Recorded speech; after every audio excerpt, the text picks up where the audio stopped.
Hello, everybody. My name is Calvin Battles. I work here at the Jackson District Library at the Carnegie branch. I am going to be doing an awesome unpacking video where I get to unpack some new adult nonfiction for you. I'm really excited about that because nonfiction is my favorite genre of literature. So I'm going to go ahead and get started. The first book that we're looking at today is the Autobiography of Malcolm X. This is one of my all-time favorite books. I read it when I was in college, and it truly impacted me. One of the reasons why I love this book so much is that you get to see his sort of whole entire lifespan, where you see this is, his early life is affected by this. This part of his life is affected by his later part of life, and his later part in life is affected by that. But you see how it all wraps together, and you see how he's able to change his viewpoints because of the things that he's seen and the things that he's learned, which I think is a really powerful thing for anybody. The next book that we are going to unbox is a cookbook. I thought that I should at least grab one cookbook because we have tons of awesome cookbooks. And this one is Chicano Eats. This is a Mexican-American cookbook, which I was really excited about. They have a whole section about queso fundido, which is one of quesos in general, which is like my favorite Mexican food in the world. And there's all sorts of different quesos in here. This is a lot like any other cookbooks that we have. We have so many cookbooks. If you are interested in if you're trying to find something new to cook, or you're trying to expand your cooking skills, we have all sorts of different variety of books on every single type of style and variety of cooking. So check out some of our cookbooks if you're interested. Okay, the next one is called Serial Killers of the 70s, Stories Behind a Notorious Decade of Death. This is another nonfiction book, and this is profiles of serial killers from the 70s.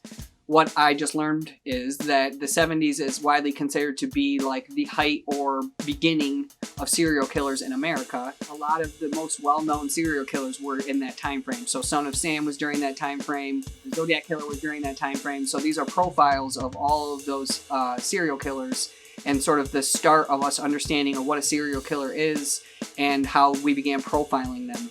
It reminds me a lot of the book called Mindhunters, which they actually made into a Netflix series as well. So if you're interested in anything true crime or specifically serial killer related, I highly recommend it.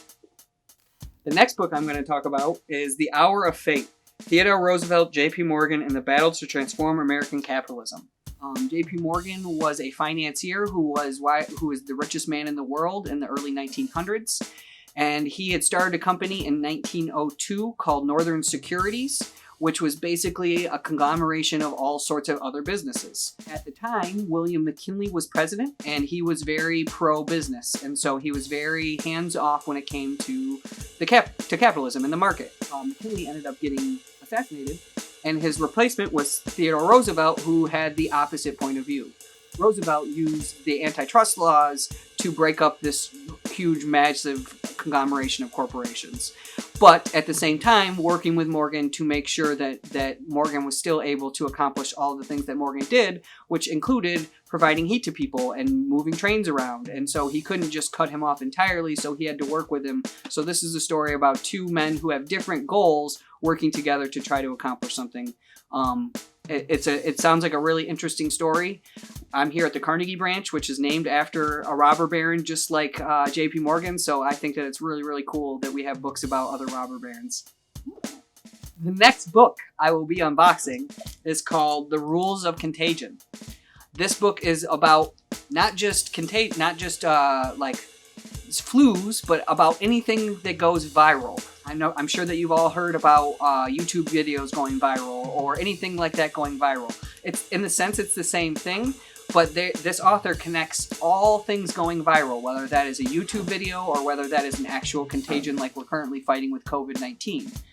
He makes the connections that explain how contagions get started, how they get passed, whether that is a viral video or an actual contagion, and how are they successfully contained. I picked this book because obviously we are in the middle of a pandemic, and I thought that this would be a good way for a good book for people to read to understand why we're where we are and what we can do about it. The next book is called The Vision-Driven Leader, 10 Questions to Focus Your Efforts, Energizing Your Team, and Scale Your Business. I picked this book because I think a lot of people like sort of leadership self-help books, and I think that this is a really good one. The reason for that is because it focuses on the vision.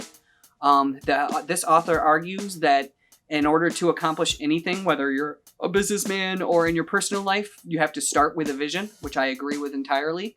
Then once you are able to have your vision, he gives you questions that you can ask yourself as you go along to try to get people to get people behind your vision, to get people excited about your vision. He explains how you can accomplish all of these things.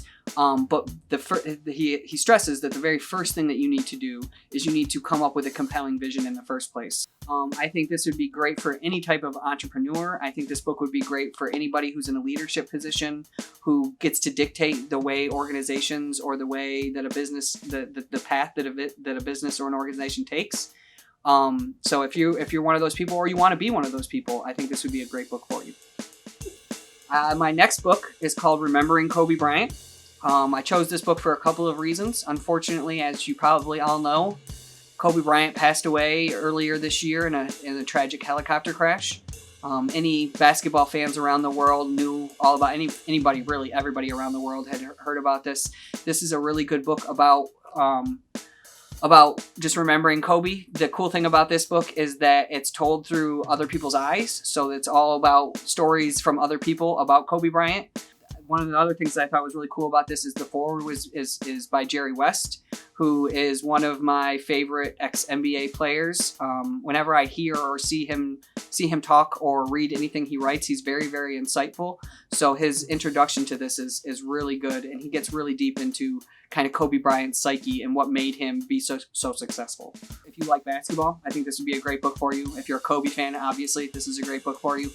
But if you like, stories about how successful people are successful and what drives people to be successful and what drove one of the most successful basketball players ever to be who he was, then I think this would be a great book for you. The next book that we are going to talk about is called Seinfeld, A Cultural History by Paul Arras. So it starts off with the history of the show.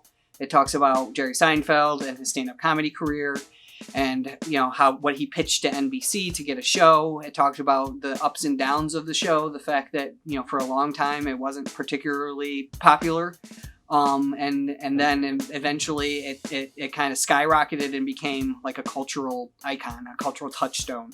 So it talks about that kind of meteoric rise from a TV show that a couple million or two people watch to I think the last episode, something like 50 million people in America watched it or something like that. It also talks specifically about some of the dynamics within the show and also between the creators of the show and the network. So if you're interested in Seinfeld, I think that you would really like this book. It's cool. It's got a cool history about it, but it also extends the conversation to current television and the impact that Seinfeld has on all of current television. The next book I'm going to talk about is The Art of the Last of Us, Part 2. The Last of Us is a video game. It is one of the video games that have come out in the last couple of years that have been visually a beautiful, beautiful game. If you have interest in video games at all, I think you would like this book. If you have interest in the art of video games and the way the video games are made and the connection between the art that's made and the video game that you get to play, I think you would really like this. Anybody who's interested in any of those type of things, I think you would really dig this book. Last one for the day is called Explorer's Guide to Wildemort. It is a Dungeons and Dragons book.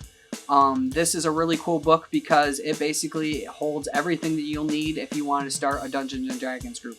So within this book, there's information about all the characters, there's backgrounds, there's information about all the settings, where you are, what that means. But then there's also some campaigns in here that if you prefer to use somebody else's campaign, you can use the campaigns that are in this book. If you are into role-playing games at all, I think that this would be an awesome book. If you've never had a chance to play Dungeons & Dragons, but you like other role-playing games, this would be a great book for you to get started because everything that you need is right between these two covers. Well, that's my unboxing video. Thank you all for watching. If you liked any of the things that you saw, make sure that you go to our website and put it on hold, or you could give us a call at any of our branches and we'd be glad to do that as well.